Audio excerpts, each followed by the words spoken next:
Hay tormentas que duran unas horas y hay tragedias que se alargan por 5 años. Es exactamente lo que sucedió en la Ciudad de México a principios del siglo XVII. No fue solo un aguacero, fue una sumersión histórica. En 1629, la capital del virreinato no solo se mojó, quedó anegada por un lustro. 5 años viviendo sobre azoteas, con el zócalo convertido en un muelle y las calles sucias en lagunas. Bienvenidos al Cazador de Falacias, el programa donde la historia se analiza con datos, con pensamiento crítico y con la crónica de barro hasta el pecho. Yo soy Miguel Falacia.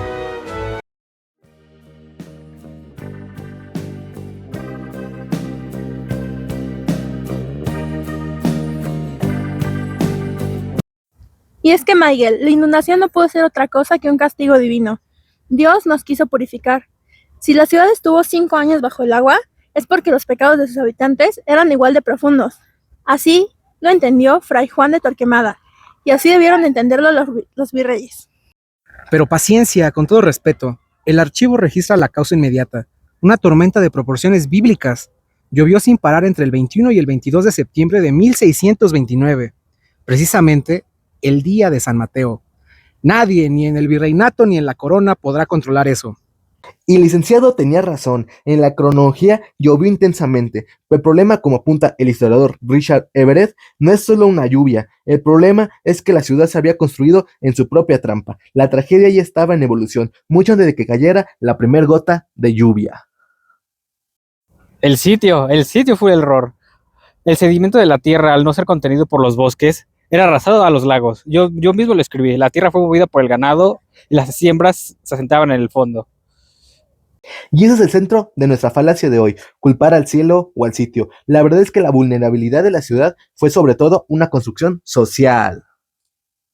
La Ciudad de México se levantó sobre los escombros de Tenochtitlán, y ahí comenzó el primer gran error de la ingeniería. Los mexicas, como dice el licenciado Charco, sabían de ciudades lacustres, usaban chinampas y un sistema de calzadas y compuertas que equilibraba el agua. Mi pueblo no luchaba contra el agua, convivía con ella, les dijimos que el agua volvería, porque el agua es terco. La corona, obsesionada con el urbanismo a la europea, decidió borrar ese patrón. Taparon las canales, rellenaron el techo del lago y construyeron miles de vigas para levantar la catedral, los palacios y los conventos, y ahí se desató la fatalidad ecológica. Pero, ¿eso qué tiene que ver con el agua que cae del cielo? Todo, licenciado, para conseguir esas miles de vigas se inició una deforestación masiva a las laderas que rodean el valle. Sin árboles, el suelo se erosionó, luego se sumó la ganadería intensiva y el arado. Esos sedimentos elevaban el nivel del lecho lacustre. Al reducirse la capacidad de los lagos, cualquier lluvia intensa que antes era normal, ahora provocaba una inundación catastrófica. La ciudad, como dice el investigador Joel Outfroy, se volvió vulnerable para el diseño.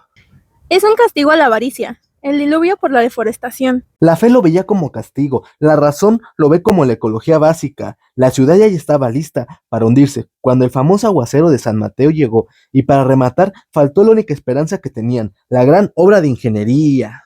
Hablemos del desagüe, una obra titánica, el canal de Nochistongo diseñada para salvar la ciudad desviando el agua hacia Huehuetoca. Terminando con las fuertes lluvias, dañaron el túnel recién abierto, ordené cerrar la boca del desagüe.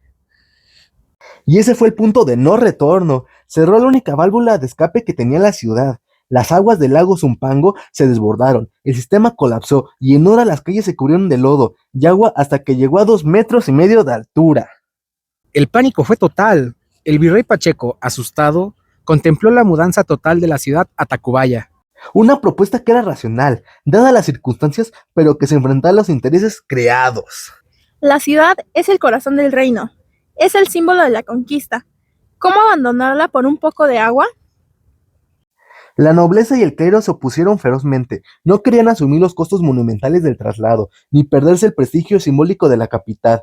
Como señala Outfroy y Scaletti, se quedaron esperando que el agua bajara sola, un proceso que duró 5 años.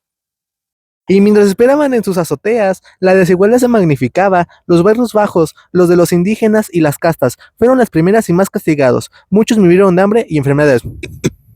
Y aquí es donde la falacia de la indiferencia se hace evidente. Los archivos, las crónicas como la de Everett, se centran en los daños de la catedral, a los conventos, a las casas de los nobles. El concepto de víctima, el indígena, el pobre, era inexistente en el registro oficial. Las prioridades, como dice Outford, estaban claras: salvar el patrimonio construido, no a la población vulnerable. Con la razón fallando estrepitosamente, la respuesta de la élite y el pueblo se volcó al cielo. Se desató una lucha simbólica. ¿Por qué corporación del cabildo secular o el clero podían patrocinar el santo más efectivo? La fe es lo único que detiene la ira de Dios. Y así lo creían, y cada corporación propuso su candidato en esta lluvia de santos, que menciona Mario Hugo Cuellar Meléndez. Los candidatos principales del ayuntamiento para contener la catástrofe fueron San Gregorio Taumaturgo, el patrón original promovido con los grandes gastos.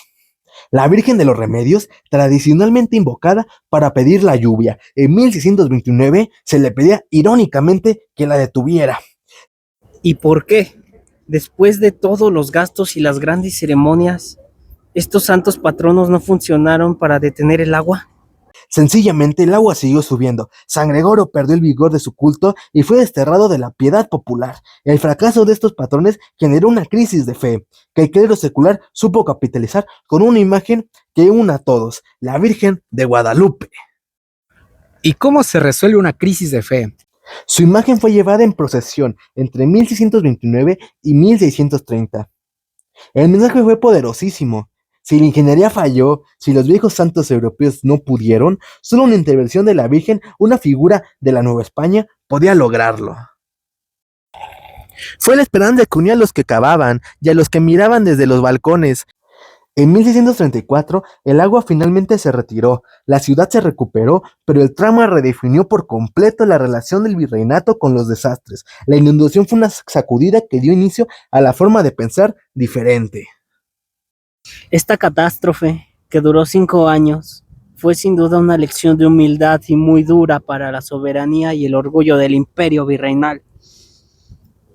Precisamente, nos dejó claro que los desastres no siempre son misterios celestiales, sino que son socialmente construidos. La inundación de 1629 fue el resultado directo de la negligencia técnica, la deforestación, la indiferencia celestial y estructural de las élites.